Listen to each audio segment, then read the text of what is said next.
At 8:47 a.m. on September 18, 1944, Private First Class Eddie Brennan lay motionless inside a rotting oak log in the Hurtgen Forest, watching 13 German soldiers establish a machine gun position 60 yards from his hiding spot. His Springfield rifle barrel protruded through what appeared to be a natural knothole in the wood. His orders were to observe and report. In the next 4 hours, he would violate those orders 14 times, trigger the largest friendly artillery barrage in Third Army history, and force the U.S. Army to rewrite its entire sniper doctrine, but not before they tried to dishonorably discharge him for it. The morning fog clung to the forest floor like wet wool.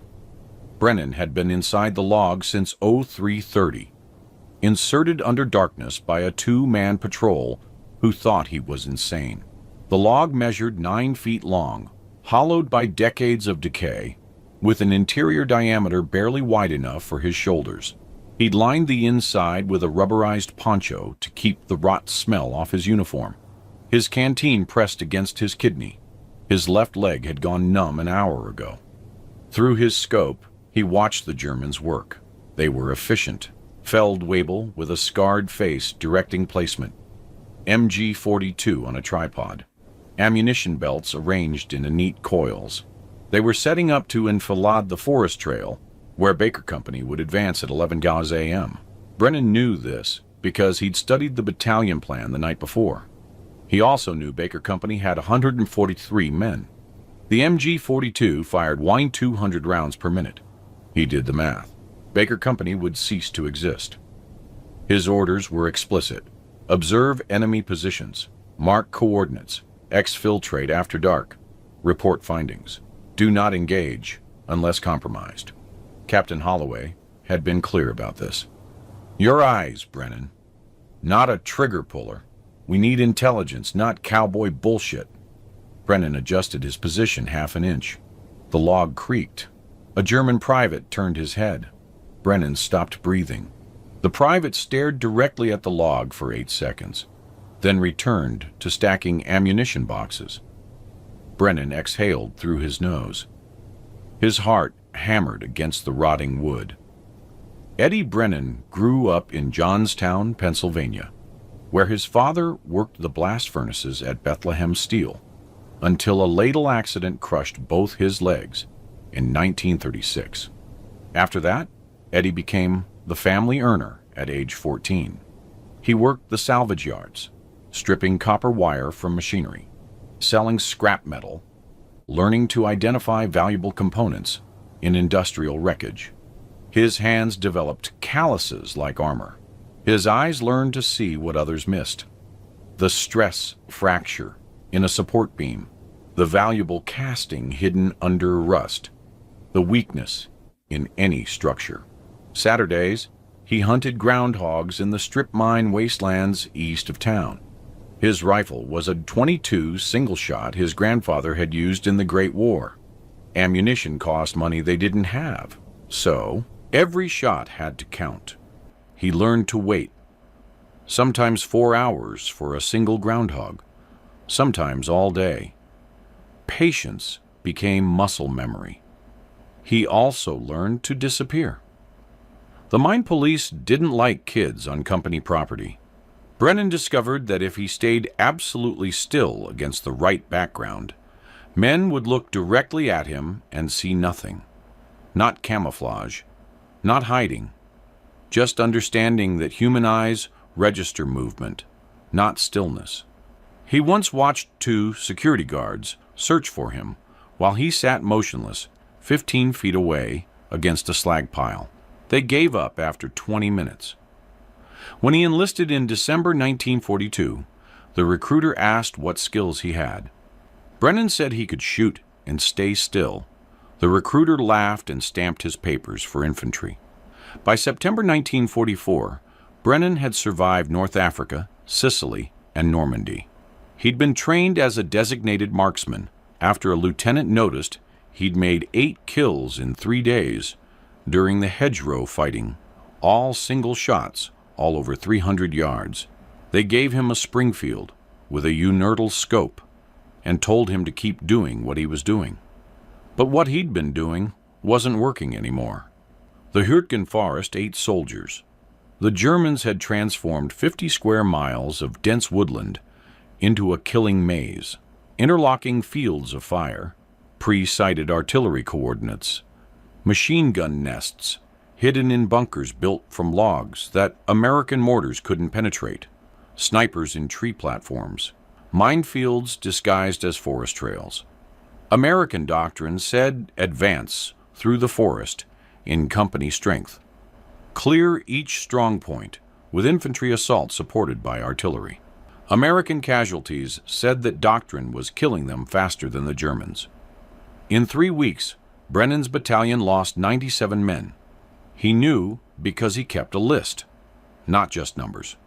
Names: PFC Tommy Adler from Brooklyn, shot through the neck while trying to flank a bunker. Sergeant Frank Yablonsky from Detroit stepped on a shoe mine and bled out before the medic could reach him. Corporal James from San Francisco. No, wait, not. Corporal James Harper from San Francisco, killed by tree-burst artillery that detonated in the canopy and rained shrapnel down on his squad. Brennan had tried to help. Standard doctrine positioned snipers 200 to 300 yards behind advancing infantry, providing overwatch and suppressive fire. But the forest canopy blocked sight lines beyond 50 yards. He couldn't see targets, couldn't protect his unit. Just listened to the gunfire and waited for casualty reports. He'd gone to Captain Holloway after the Harper incident. "Sir, the doctrine doesn't work here. The forest is too dense.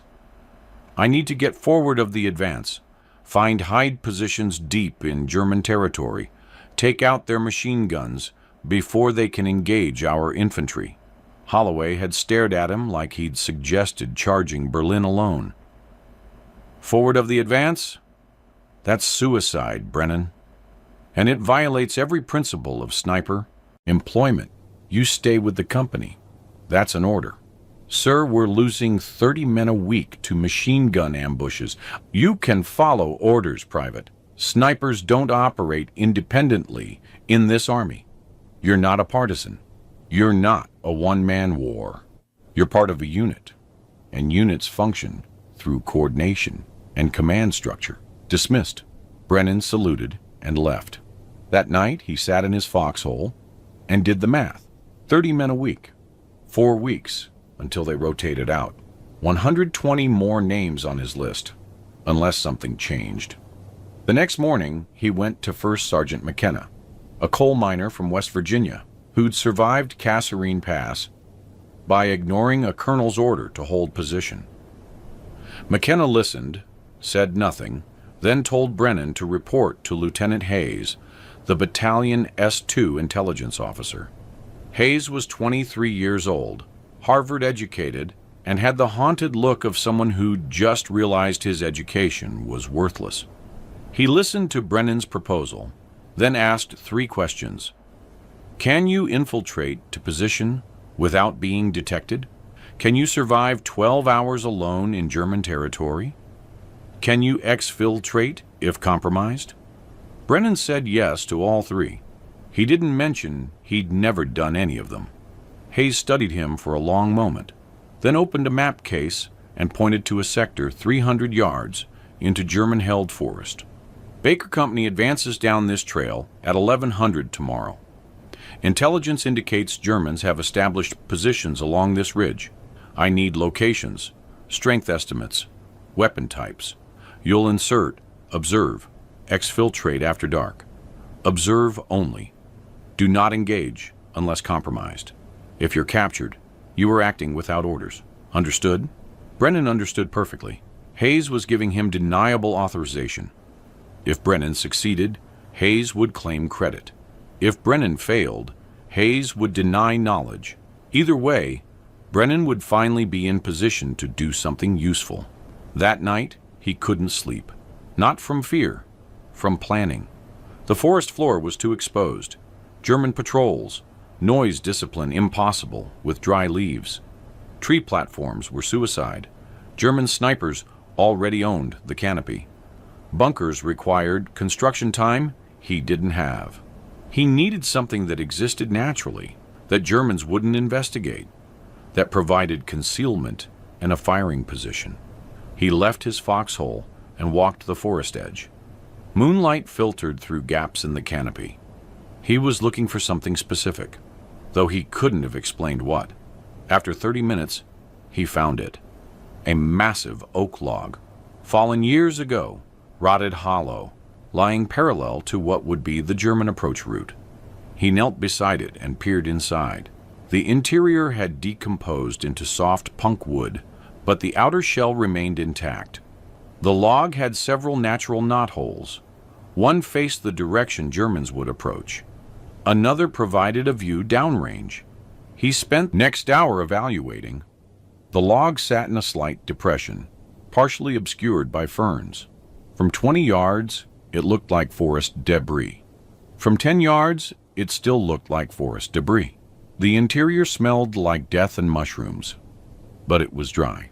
He could fit inside if he entered feet first and army crawled. The knothole was positioned at exactly the right height for a rifle barrel if he propped himself on his elbows. He returned to his foxhole and gathered his kit. Springfield rifle, 40 rounds, canteen, K rations, rubberized poncho, entrenching tool. At 03:15, 2 privates from the recon platoon escorted him to the log. They thought he was insane. One of them, Private Angelob, said, "You're going to die in there, Brennan. You know that, right?" Brennan said, "Probably not today." He entered feet first at 03:30. The interior was tighter than he'd estimated. His shoulders scraped rotted wood. Centipedes and beetles scattered. Something larger, a rat maybe, bolted past his face. He ignored it and positioned himself with his rifle barrel protruding through the knothole. Through his scope, he had a 60-yard field of fire covering the approach trail and a small clearing. Perfect. He waited for dawn. By 08:47, the Germans had arrived. 13 soldiers. The Feldwebel directed them with hand signals. Professional, confident, routine. They'd done this before. They were establishing a killing position, and they had no idea an American sniper was watching from 60 yards away. Brennan's orders were to observe and report. He observed. Machine gun position established at 09:03. Ammunition count estimated at 2,000 rounds, based on visible belt containers. Crew of 4. Supporting infantry spread in a semicircle covering approaches. Radio operator visible with pack set. Officer present. The Feldwebel with a scar. At 09:45, a German soldier walked directly toward Brennan's log. Brennan stopped breathing. The soldier was maybe 19, thin face, needed a shave. He stopped 6 feet from the log, unbuttoned his trousers, and urinated on the ferns. Brennan watched through the scope. He could see individual buttons on the soldier's tunic. The kid finished, buttoned up, walked back to position. At 10:15, Baker Company began their approach. Brennan couldn't see them, but he could hear the rustle of equipment, whispered commands, the distinctive metallic click of EM-1 Garand bolts. They were following the trail exactly as planned. They would pass directly through the MG-42's killing zone in approximately 10 minutes. Brennan faced the math. 14 Germans, 143 Americans, machine gun with pre-sighted fields of fire. His orders were to observe and report, but reporting took time. By the time he exfiltrated, found friendly lines, reported coordinates, and artillery was called in, Baker Company would already be engaged. Half of them would be dead or wounded. The other half would be pinned down, easy targets for German mortars. Unless someone stopped the machine gun. He adjusted his scope. Range, 62 yards. Wind, negligible under canopy. Target, machine gunner's head, visible above the weapon's shield. Difficulty, easy shot for his skill level. Consequence, disobeying direct orders, revealing his position, fighting alone against 13 enemy soldiers with no support and no retreat option. Court-martial, dishonorable discharge, prison, or follow orders. Exfiltrate. Report. Watch Baker Company get slaughtered. His finger touched the trigger. The Springfield weighed 8 pounds. The trigger required 4 pounds of pressure. 2 pounds, 3 pounds. He thought about Tommy Adler, Frank Yablonsky, James Harper, 97 names on his list. He thought about Captain Holloway saying, "Units function through coordination and command structure."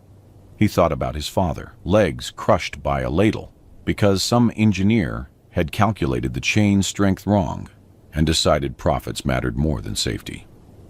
Sometimes the system kills you. Sometimes you break the system. He exhaled half a breath, held it, squeezed. The Springfield cracked. The machine gunner's head snapped back. He dropped behind the weapon. The other Germans froze for 1 second. The universal pause of soldiers processing sudden death. That second cost them. Brennan worked the bolt. The spent casing ejected. New round chambered. He acquired the second machine gunner, the one reaching for the weapon.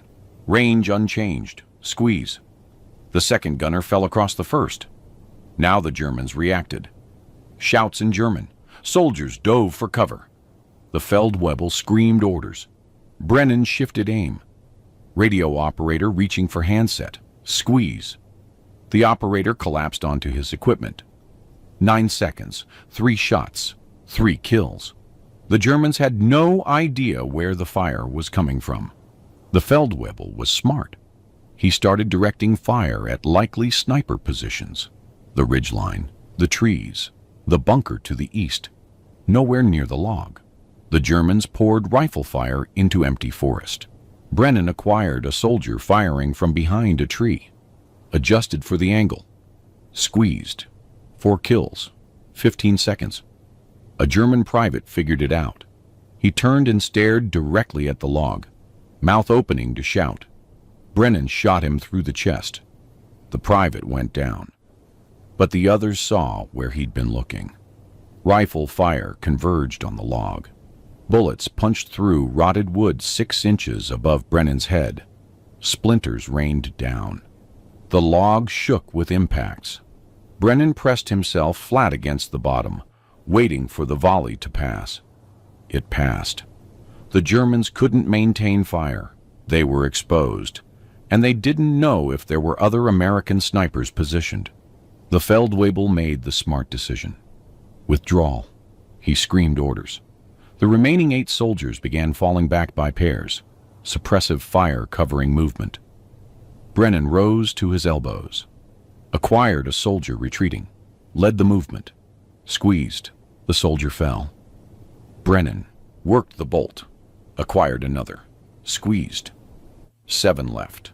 They were running now, abandoning the machine gun, abandoning their dead. Brennan tracked the Feldwebel. The man was moving in a combat crouch, professional, head swiveling to maintain awareness. Range, 80 yards and increasing. Difficult shot through forest understory. Brennan led him by 2 feet. Squeezed.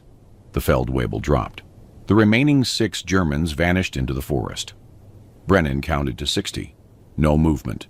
No sound except a Baker Company approaching from the south. He saved his rifle and began the process of extracting himself from the log. It took 3 minutes of painful squirming. His legs had gone completely numb. When he finally pulled himself free, he couldn't stand. He sat against the log, working circulation back into his calves, and counted. 14 shots fired. 8 confirmed kills. Probably 9. The chest shot was fatal, but the soldier had fallen behind cover. Machine gun position neutralized. Radio operator dead, so no warning transmitted to German command. Baker Company emerged from the forest at 11:02 hours. Lieutenant Strickland, their CO, found Brennan sitting against the log, rifle across his lap. Strickland stared at the German bodies, then at Brennan, then back at the bodies. "What the hell happened here, Brennan?" "They were setting up an ambush, sir. I stopped it. You were supposed to observe and report." "Yes, sir." "Not engage." "Yes, sir." Strickland walked to the machine gun position, examined the bodies, looked at the MG-42's field of fire, perfectly aligned with the trail his company had just walked down. He returned to Brennan. How many? 8 confirmed. 1 probable. 5 escaped.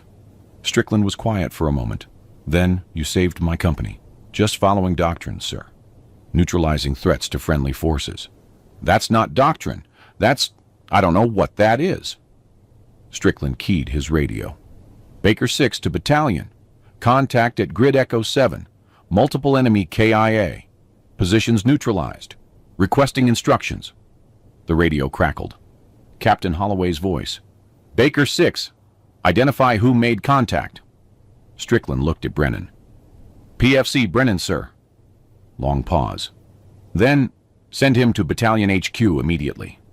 Brennan arrived at Battalion HQ at 1340 hours. Captain Holloway was waiting outside the command tent with Lieutenant Hayes and First Sergeant McKenna. Holloway's face was red. Hayes looked worried. McKenna's expression was unreadable.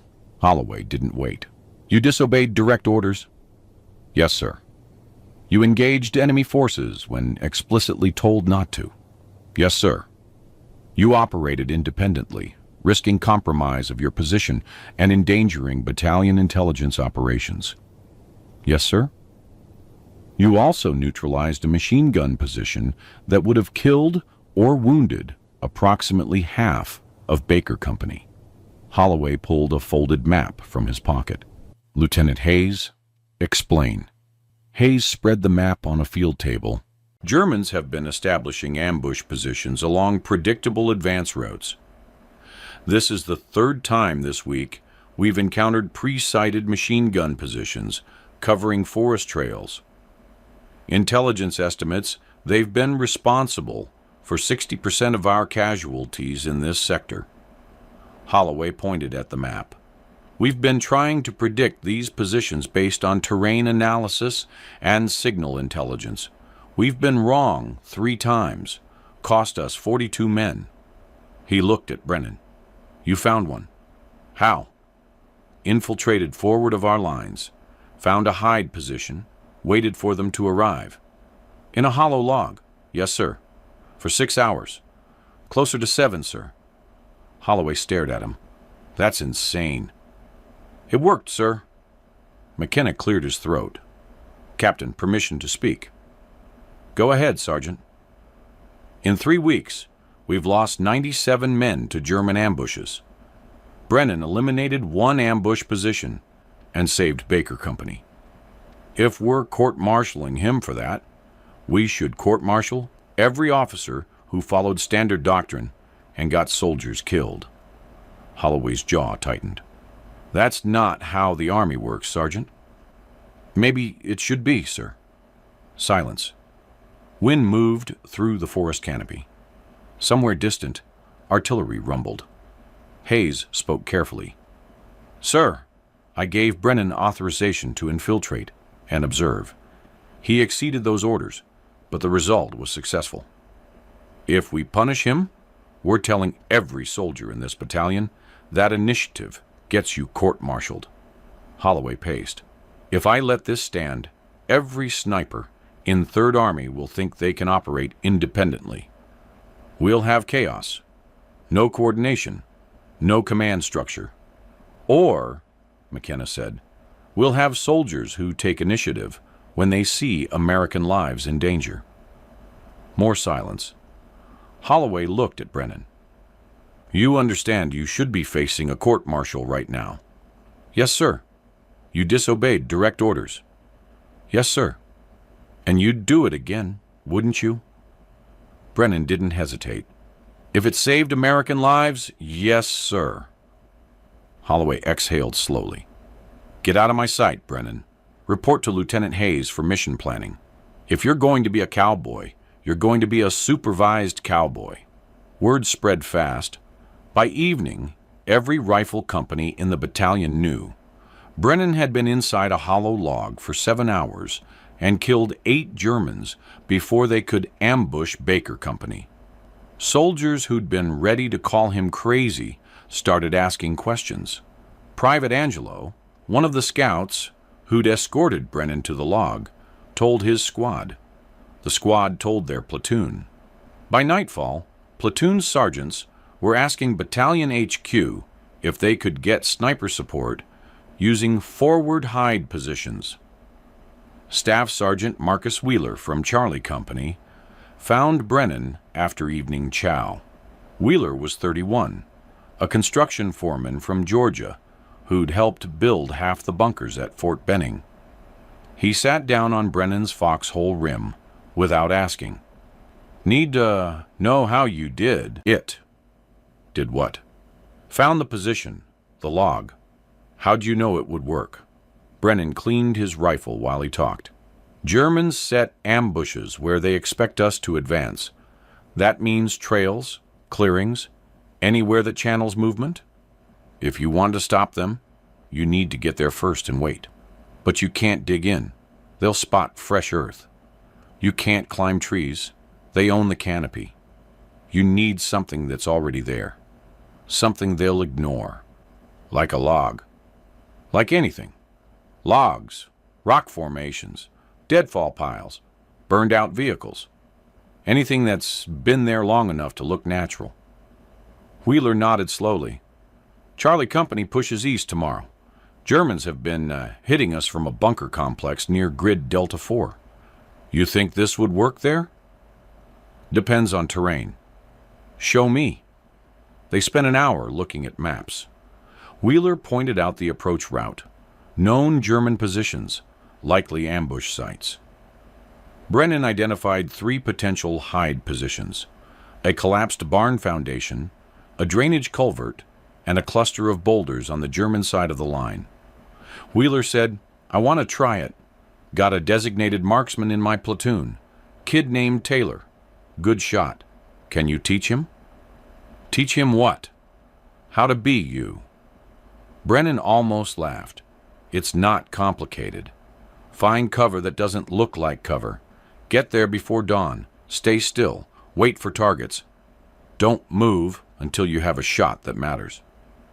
That's it? That's it. Oh, and be willing to wait 8 hours in a hole that smells like death and is full of centipedes. Wheeler grinned. Taylor grew up on a farm. He's used to smelling like shit. Staff Sergeant Taylor inserted into a collapsed barn foundation on September 21st at 04 hours. The barn had burned during American artillery preparation, leaving only stone foundation walls 2 feet high. Taylor positioned himself in a corner, covered himself with charred lumber and canvas, and waited. At U-920, a German patrol established an observation post 30 yards from his position. 6 soldiers, 1 with binoculars, calling coordinates for mortar fire. Taylor waited until the observer completed his first call, then shot him through the head. He killed 2 more before the patrol broke and ran. Charlie Company advanced through that sector with 0 casualties. Word spread wider. By September 25th, 7 snipers across the battalion were using forward hide positions.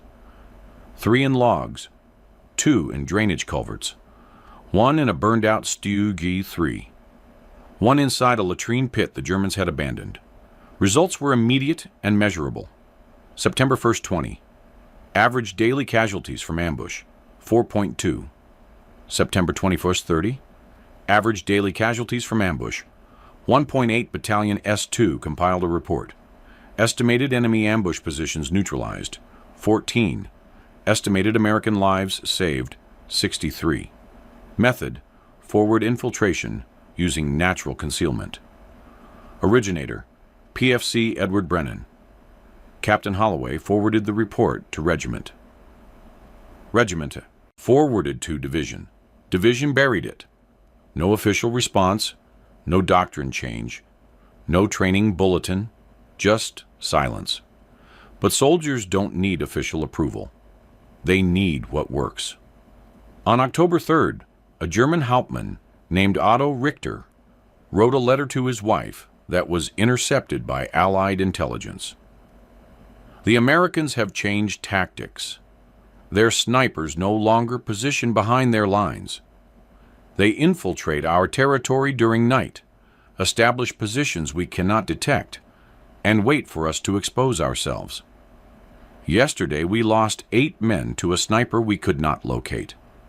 The men are calling him Der Geist, the ghost. They found his position after he withdrew. A hollow tree stump, perfectly natural, impossible to distinguish from surrounding forest. This is not how Americans fight. Something has changed. German tactical documents from early October show a pattern: increased caution during dawn operations, mandatory searches of natural cover before establishing positions, reduced reliance on predictable ambush sites. The Americans had introduced randomness into a system the Germans had optimized for efficiency. It disrupted their operational rhythm. A Luftwaffe reconnaissance report dated October 8th noted, American sniper activity has increased significantly in Hurtgen sector. Recommend all ground forces conduct thorough area reconnaissance before establishing static positions. Enemy demonstrates willingness to infiltrate deep into our territory and remain concealed for extended periods. The Germans never figured out the hollow log. They found concealment positions after they'd been vacated: logs, culverts, foundation walls, vehicle wrecks, but they never developed a reliable method to detect them before engagement. The problem was mathematical. The forest contained thousands of potential hide sites, and searching all of them before every operation was logistically impossible. By mid-October, German units in the Hurtgen sector had adjusted their doctrine. They stopped using predictable ambush positions. They increased patrol frequency. They moved more carefully, all of which meant they killed fewer Americans per engagement because they were too busy protecting themselves to maintain offensive pressure. The ripple effect was working. On October 12th, Lieutenant Colonel Marcus Webb, the battalion XO, finally asked the question everyone had been avoiding. Should we formalize this? He was sitting in the command tent with Captain Holloway, Lieutenant Hayes, and First Sergeant McKenna. Outside, rain hammered the forest. Inside, they studied casualty reports and S2 summaries. Webb continued, "We have 12 snipers operating independently, using forward infiltration tactics. No official doctrine, no training standardization, no oversight. It's working, but it's chaos." Holloway said, "If we formalize it, we own it. Right now, if something goes wrong, it's individual soldier initiative. If we make it official doctrine, and a sniper gets captured and executed as a spy, we're responsible." Hayes nodded. Germans consider soldiers operating behind their lines in civilian clothes or disguised positions to be partisans, not lawful combatants. There's precedent for summary execution. McKenna leaned back. Brennan's been doing this for 3 weeks. Taylor, Rodriguez, Williams, 8 others. None captured. None killed in position. Success rate is 100%. At some point, we need to admit it works and stop pretending it's accident. Webb studied the map. Division won't approve it. Too unconventional. Violates every principle of sniper employment in the field manual. But regiment might look the other way if results continue. "So we let it continue unofficially?" Holloway asked. "We let it continue," Webb said. "But we establish guidelines, maximum infiltration range, required check-in protocols, exfiltration procedures if compromised. We don't call it doctrine. We call it operational guidelines for designated marksmen in restricted terrain." Hayes smiled. "That's the most bureaucratic thing I've ever heard." "That's how you get things done in this army," Webb said. "You don't change doctrine. You create guidelines that everyone ignores the old doctrine to follow. The guidelines were distributed on October 15th as a mimeographed two-page document titled Technical Bulletin No. 4, Designated Marksman Employment in High-Density Forest Environments. It didn't mention hollow logs or forward infiltration. It simply stated, designated marksmen may establish observation positions forward of friendly lines when terrain restricts conventional overwatch capabilities, provided communication protocols are maintained and exfiltration routes are established prior to insertion. Translation: do what Brennan's doing, but tell someone where you are. By November 1st, 19 snipers across 3rd Army's 12th Corps were using forward infiltration tactics. Battalion S2 sections compiled a collective report. Before forward infiltration, Sept. 120. Enemy ambush casualties. 127 ambush positions neutralized. 3 average warning time, 0 minutes after forward infiltration, each Sept. 21 Oct. 31. Enemy ambush casualties, 47 ambush positions neutralized, 31 average warning time, 15 minutes, allowing artillery response. The math was simple. Forward infiltration had reduced ambush casualties by 63%. Conservative estimates credited the tactic with saving approximately 200 American lives in 6 weeks. Nobody thanked Brennan.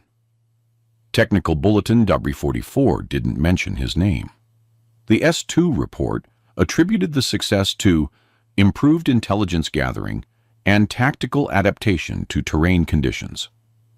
Headquarters found it easier to claim institutional credit than acknowledge a private first class had forced them to rewrite doctrine. Brennan didn't care. He kept doing what he'd been doing, inserting into forward positions before dawn, waiting, shooting Germans who tried to ambush his friends.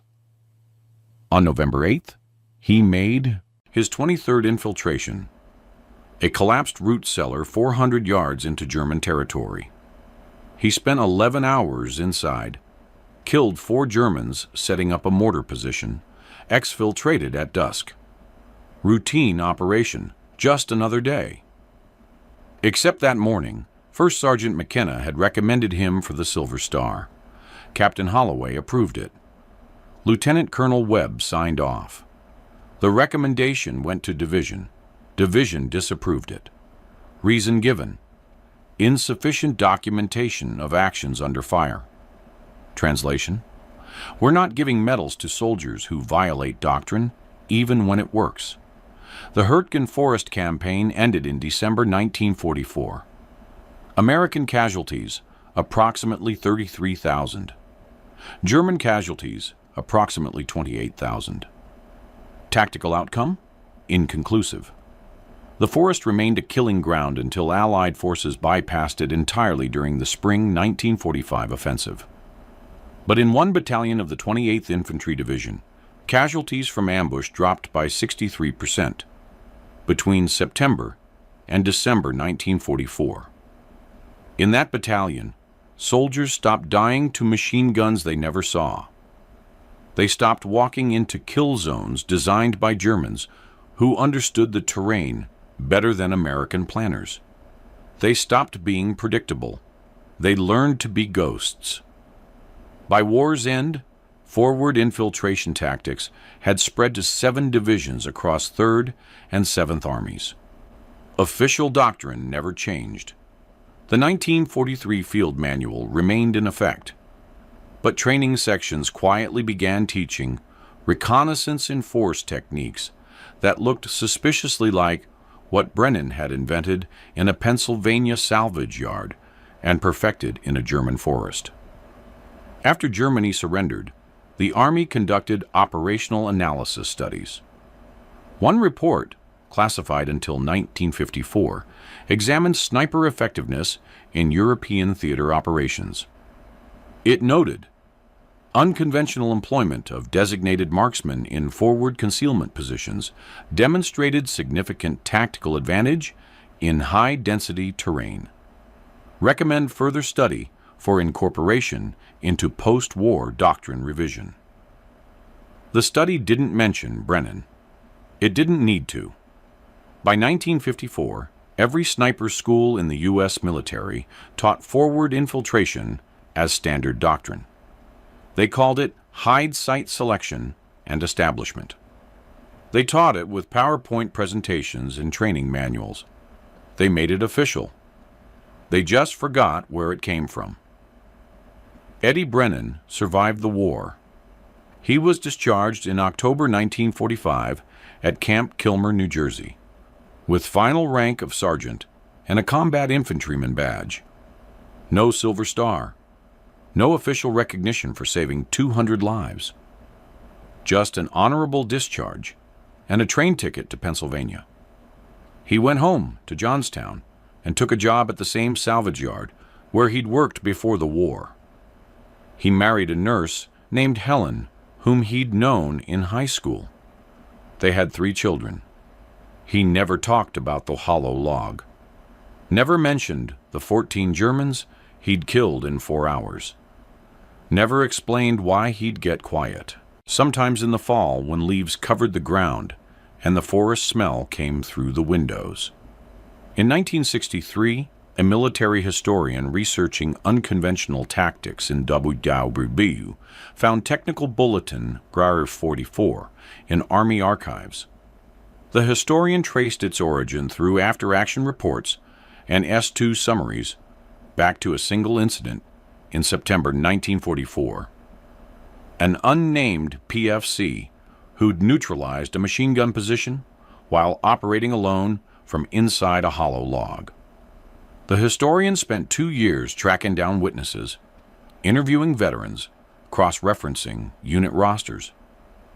He found Eddie Brennan operating a crane at Johnstown Salvage and Scrap, age 42, 2 days from retirement.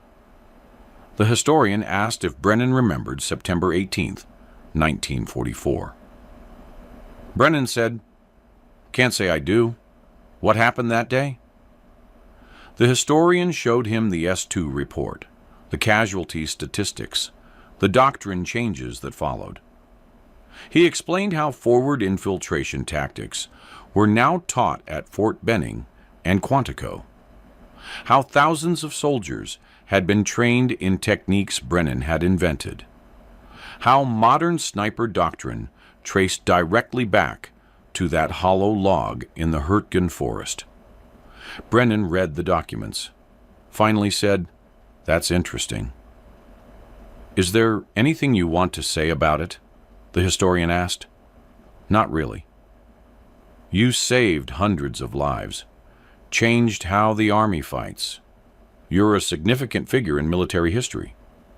Brennan handed the documents back. "I just didn't want to watch any more kids die. That's all it was."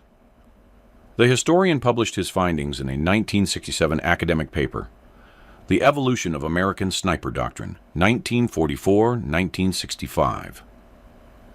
The paper identified Brennan by name as the originator of forward infiltration tactics and credited him with approximately 200 lives saved through direct and indirect results of his innovation. The paper was read by approximately 1,400 people, mostly military historians and tactical instructors. Nobody sent Brennan a copy. Eddie Brennan died in April 1992, at age 71, complications from emphysema. The Johnstown Tribune-Democrat ran a 4-paragraph obituary noting he was a YY veteran, worked 47 years in salvage, survived by wife Helen, 3 children, 7 grandchildren. One sentence mentioned he'd served as an infantry sniper. The obituary didn't mention the hollow log, didn't mention Technical Bulletin Upper 44, didn't mention the 200 lives saved or the doctrine that changed because a 22-year-old kid from the salvage yards decided sometimes you break the rules to save your friends. His funeral was attended by 43 people. No military honor guard, no flag ceremony. Just family and co-workers and a few old soldiers who knew him before he went to war. They buried him in Grandview Cemetery, overlooking the valley where Bethlehem Steel used to stand, where his father had worked the furnaces, where Eddie had learned that systems sometimes fail, and when they do, someone has to act. In 2015, the Army Sniper School at Fort Benning unveiled a new memorial honoring the development of American sniper doctrine. The memorial featured 7 bronze plaques describing key innovations in sniper tactics from WWI through Iraq. Plaque 4 detailed forward infiltration and hindsight utilization as developed during WTOT to European operations. The plaque didn't mention Eddie Brennan. It credited tactical evolution in response to operational requirements. But in a small section of Arlington National Cemetery, there's a memorial wall where military historians inscribed the names of soldiers whose innovations changed warfare, but who died without recognition. Eddie Brennan's name is there, 10th row, 3rd column, between a Marine who invented jungle camouflage and a sailor who redesigned convoy escort patterns.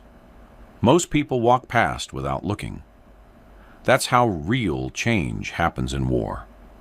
Not through generals and medals, not through official doctrine and institutional credit. Through soldiers who see the problem, understand the solution, and act. Knowing the system might punish them, knowing history might forget them, doing it anyway because sometimes saving lives matters more than following orders. That's the story of the hollow log. That's the story of Eddie Brennan. That's how one man with a Springfield rifle changed how armies fight, sitting motionless inside rotting wood, watching Germans die, saving Americans alive, and never asking for anything except the chance to do it again tomorrow. If you found this story compelling, please like this video. Subscribe to stay connected with these untold histories. Leave a comment telling us where you're watching from. Thank you for keeping these stories alive.